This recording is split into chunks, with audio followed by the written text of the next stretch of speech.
sebelum lanjut nonton videonya, jangan lupa klik subscribe. Jangan lupa juga nyalakan lonceng notifikasinya biar kalian gak ketinggalan kalau kita upload video selanjutnya.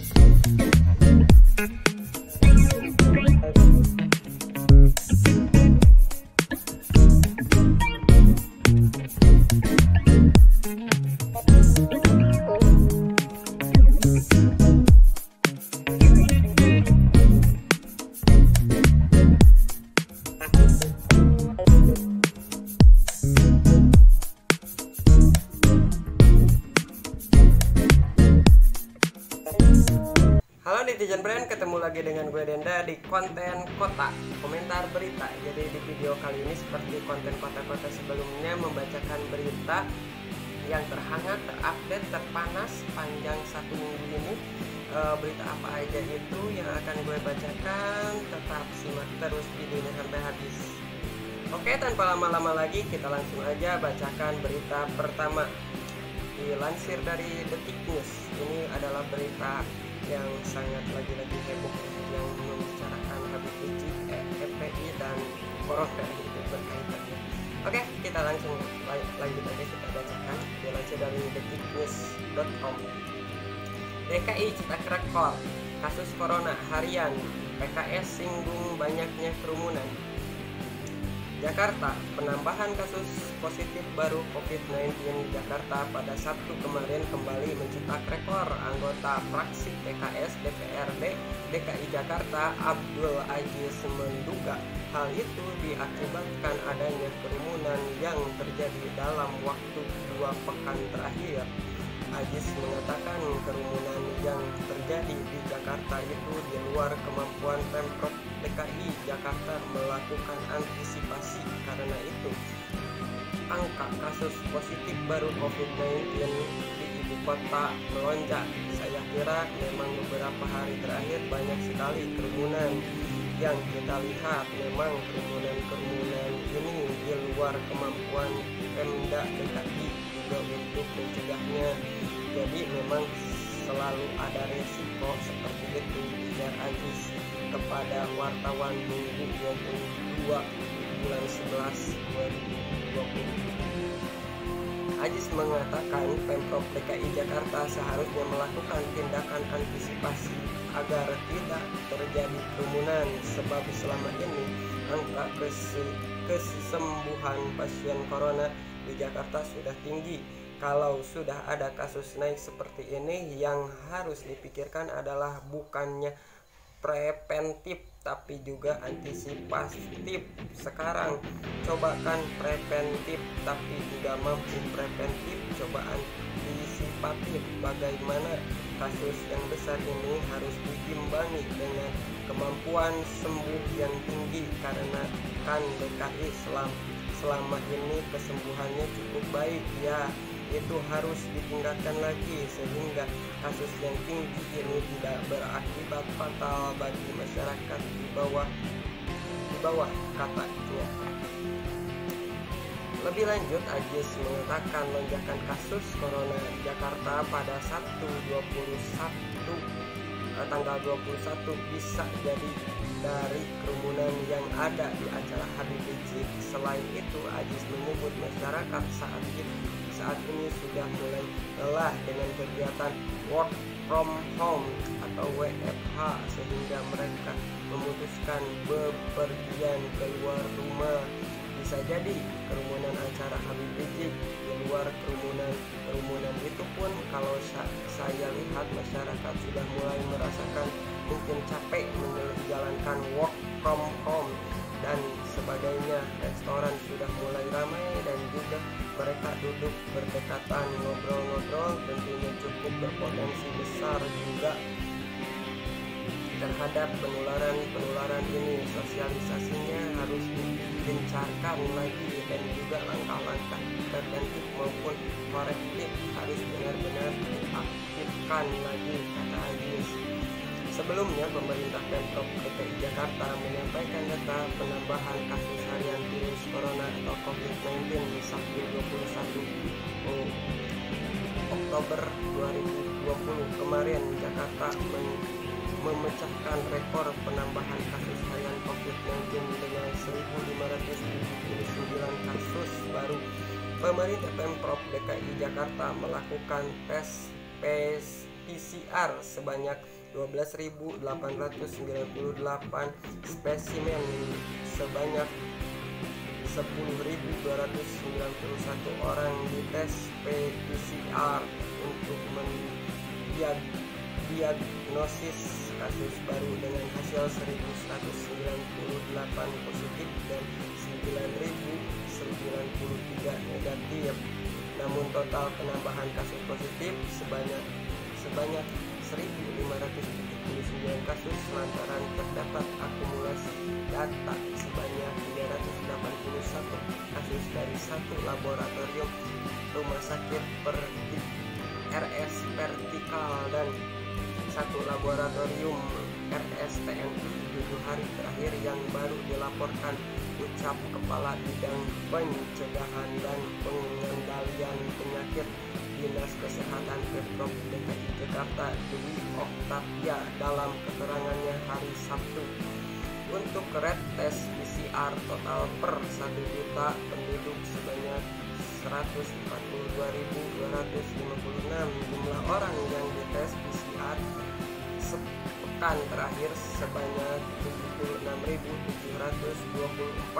Katanya dari penambahan kasus tersebut, jumlah total kasus positif di Jakarta sampai hari ini sebanyak 125.822 kasus dengan jumlah kasus aktif sebanyak 8.444 orang dirawat atau diisolasi. Rekor penambahan kasus ini memecahkan rekor sebelumnya pada 16 September 2020. Pada saat itu terdapat penambahan kasus harian dengan 1.505 kasus baru. Total orang yang telah sembuh sebanyak 114.863 dengan tingkat kesembuhan 91,3%, sedangkan total 2.515 orang meninggal dunia dengan tingkat kematian 2%. Sementara tingkat kematian nasional sebesar 3,2%. Untuk positivity rate atau persentase kasus positif sepekan terakhir sebesar 9,1%, sedangkan persentase kasus positif secara total sebesar 8,3%. WHO menetapkan standar persentase kasus positif tidak lebih dari 5%. Itu adalah berita yang agak sedikit buruk gitu kan, karena di Provinsi DKI Jakarta ini mengalami penambahan lonjakan kasus positif corona ya. Semoga kalian ini bisa tetap stay di rumah dan taati aturan dan patuhi aturannya juga gitu. Jangan sampai ada kerumunan massa atau keluar rumah dan sebagainya. Kita harus saling jaga, kita sama warga negara Indonesia kita harus saling jaga karena virus corona ini gak bisa diselesaikan. Oke, kita langsung lanjut aja ke berita kedua. Ini masih berkaitan dengan Habib Rizik. Dilansir dari detik.com, datangi Petamburan malam hari, aparat minta Habib Rizik tes swab.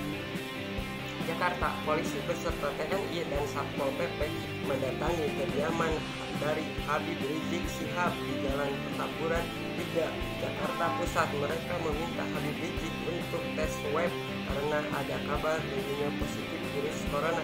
Jadi begini, saya beserta 3 pilar dari kepolisian dan Koramil dengan Satpol PP dan Babin Kamtibmas dan Babinsa baru saja mendatangi ke rumah beliau karena kan sekarang ini yang beredar kan Pak Habib nih sakit nih, maka kami ke sana, kata Kanit Patroli Polsek Tanah Abang Kompol Margiono saat dihubungi detik.com pada hari Sabtu tanggal 21. Margiono mengatakan pihaknya bersama jajaran lain datangi kediaman Habib Rizik sekitar pukul 10:15 waktu Indonesia Barat. Dia menyebutkan tidak ada penjagaan khusus di kediaman Rizik saat petugas datang. Namun petugas tidak bisa menemui Habib Rizik. Dia menyebutkan salah satu perwakilan keluarga tidak mengizinkan petugas bertemu dengan Habib Rizik. Menurut keterangan keluarga, Habib Rizik tengah beristirahat beberapa hari terakhir. Keterangannya beliau Habib Rizik itu sedang istirahat, sedang tidak bisa menerima tamu, ujarnya. Margiono menyebutkan pihaknya telah menyarankan Habib Rizik untuk segera melakukan swab test untuk memastikan kondisi imam besar FPI tersebut benar terkonfirmasi positif virus corona atau tidak. Kami barusan sudah sampaikan supaya disampaikan ke yang bersangkutan untuk segera dilakukan tes swab untuk meyakinkan apakah terpapar atau positif atau negatif, seperti itu, terang Margiono. Ada isu yang menyebut Habib Rizik positif virus corona. FPI membantah, simak di halaman selanjutnya. Habib Rizik sendiri kini belum terlihat muncul usai kerumunan acaranya di sejumlah wilayah jadi sorotan hingga menimbulkan klaster positif COVID-19 baru. Di tengah tidak munculnya kemungkinan FPI tersebut, beredar pula isu Habib Rizik beserta menantu dan putrinya positif COVID-19 dan sedang dirawat di wilayah Bogor. Namun FPI menegaskan kabar itu tidak benar. Tidak benar kalau beliau sakit apalagi COVID-19, itu bohong dan berita sesat, kata Wakil Sekretariat Umum Ajis Januar kepada wartawan Jumat tanggal 20/11/2020 pukul 1 siang waktu Indonesia Barat. Ajis mengatakan kondisi Habib Rizik saat ini sehat. Saat ditanya di mana keberadaan Rizik, dia mengaku tidak mengetahui. Ini jelas beliau sehat walafiat, kurang tahu saya posisi ARS, bisa ditanya ke keluarga untuk lebih jelasnya, kata dia. Dia juga membantah kabar bahwa putri Habib Rizik Syarifah dan suaminya Habib Hanif positif COVID-19 enggak kemarin ketemu, ujar Ajis. Soal Syarifah dan Habib Hanif, pakai ini soal Habib Rizik yang apa itu yang baru saja pulang dari Arab Saudi dan dianjurkan sama polisi dan TNI beserta Satpol PP untuk di swab test semua keluarganya. Ditakutkan terinfeksi virus corona gitu. Kalau sudah dites kan hasilnya negatif atau positif kan sudah jelas gitu. Kalau positif ya mungkin diisolasi, ya kalau negatif ya biarin aja gitu. Jangan menjadi tidak mau gitu kan. Tapi itu kan hak dari Habib Rizik dan keluarganya juga. Tapi nggak apa kalau udah mau tes, mungkin kan Habib Rizik beliau dari Arab Saudi langsung beraktivitas penuh dan cuma kecapean atau kayak gimana gitu. Tetapi mungkin disarankan untuk di swab test sama polisi itu karena biar jelas aja, mungkin seperti itu maksudnya. Oke, kita langsung lanjut aja ke berita ketiga. Oke, kita lanjut aja berita ketiga dari dalam negeri. Kita langsung aja ke luar negeri. Dilansir dari liputan6.com, gugatan Donald Trump atas hasil pemilu Amerika Serikat di Pennsylvania ditolak hakim. Liputan6.com. Pennsylvania. Seorang hakim di Pennsylvania telah menolak gugatan dari tim kampanye Donald Trump yang berusaha untuk membatalkan jutaan suara yang masuk melalui sistem pemilihan via pos di negara bagian yang menjadi pertempuran sengit dengan saingannya Joe Biden dari Partai Demokrat. Hakim Matthew Brand mengatakan gugatan itu yang didasarkan pada tuduhan penyimpangan tidak berdasar. Demikian seperti dikutip dari BBC Minggu 22 Oktober 2020. Langkah tersebut membuka jalan bagi Joe Biden untuk semakin mengukuhkan kemenangannya di Pennsylvania, di mana dirinya memimpin dengan lebih dari 80.000 suara versi populer vote one man one vote. Ini adalah pukulan terbaru bagi Donald Trump yang berusaha membalikkan kekalahannya dalam pemilihan presiden 3 November 2020. Dia menolak untuk menyerahkan membuat tuduhan penipuan pemilu yang meluas tanpa memberikan bukti apapun. Kurangnya konsesi telah membalikkan proses yang biasanya terjadi setelah pemilu Amerika Serikat. Biden diproyeksikan akan mengalahkan Presiden Trump 306-232 versi electoral vote atau vote yang dilakukan oleh legislator negara bagian yang menjadi penentu siapa yang akan menjadi presiden.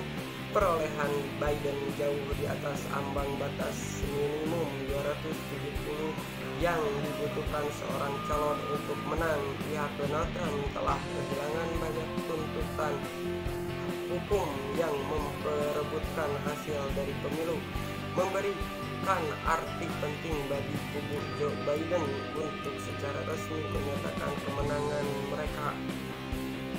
Dalam putusannya, Hakim Brand menulis bahwa kampanye Trump telah mencoba untuk mencabut hak hampir 7 juta pemilih. Dia mengatakan pengadilannya telah dihadapkan dengan argumen hukum tanpa alasan dan tuduhan spekulatif di Amerika Serikat ini tidak dapat membenarkan pencabutan hak satu pemilih, apalagi semua pemilih dari negara bagian terpadat ke-6. Tulis hakim. Kampanye Trump berargumen bahwa negara bagian telah melanggar jaminan konstitusi Amerika Serikat atas perlindungan yang sama di bawah undang-undang karena beberapa kabupaten yang dikelola Demokrat mengizinkan pemilih untuk memperbaiki kesalahan pada surat suara mereka, sementara kabupaten yang dikelola Partai Republik tidak. Namun dalam keputusannya, Hakim Brand menolak klaim tersebut dengan mengatakan seperti monster Frankenstein, argumen itu telah dijahit secara sembarangan. Dia mengatakan bahkan jika itu menjadi dasar kasus, solusi yang ditawarkan oleh tim kampanye Trump melenceng terlalu jauh. Pada Jumat 20 November 2020, negara bagian Georgia memberikan kampanye Trump pukulan besar dengan menyatakan kemenangan Biden setelah perhitungan ulang dengan tangan. Kampanye Trump memiliki 2 hari kerja. Apakah mereka akan meminta perhitungan ulang lagi? Di negara bagian yang dimenangkan oleh Biden, Michigan, pejabat Republik menulis kepada Dewan Pemilihan negara bagian itu untuk meminta penundaan 2 minggu dalam pengesahan hasil. Mereka menyerukan audit suara presiden di daerah terbesar Detroit setelah digugat oleh kubu Trump. Tetapi Departemen Luar Negeri Michigan mengatakan penundaan dan audit tidak diizinkan oleh hukum.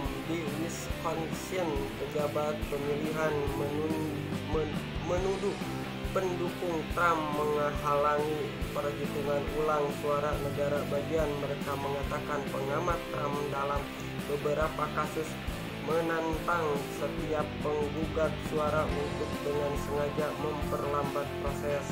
Jika penghitungan ulang tidak diselesaikan pada 1 Desember, tengah waktu bagi Wisconsin untuk mengesahkan suaranya, terbuka jalan bagi kubu Trump untuk mengajukan gugatan. Biden memiliki keunggulan lebih dari 20.000 di negara bagian. Ini adalah suasana panas di Amerika antara kubu Biden dengan Donald Trump yang memperebutkan untuk jadi presiden, gitu kan. Trump yang mencalonkan lagi dan Biden yang baru mencalonkan, yang mungkin Biden itu wakil tentang presiden atau gimana, kurang tahu juga saya. Tapi yang jelas situasinya lagi panas gitu. Sekarang Trump juga udah mengajukan gugatan soal perhitungan suara ke, mungkin kalau di Indonesia Mahkamah Konstitusi, tetapi ditolak sama hakimnya. Dan ini Biden unggulnya jauh sekali. Oke, sekian dulu lah berita yang kita bahas dan fenomena ini, berita yang saya ambil dari sumber-sumber terpercaya juga gitu kan. Oke, sekian dulu dari saya, dan jangan lupa klik subscribe dan jangan lupa juga nyalakan tombol lonceng notifikasinya biar kalian gak ketinggalan kalau kita upload video yang lain. Oke, sekian dari saya, terima kasih, bye.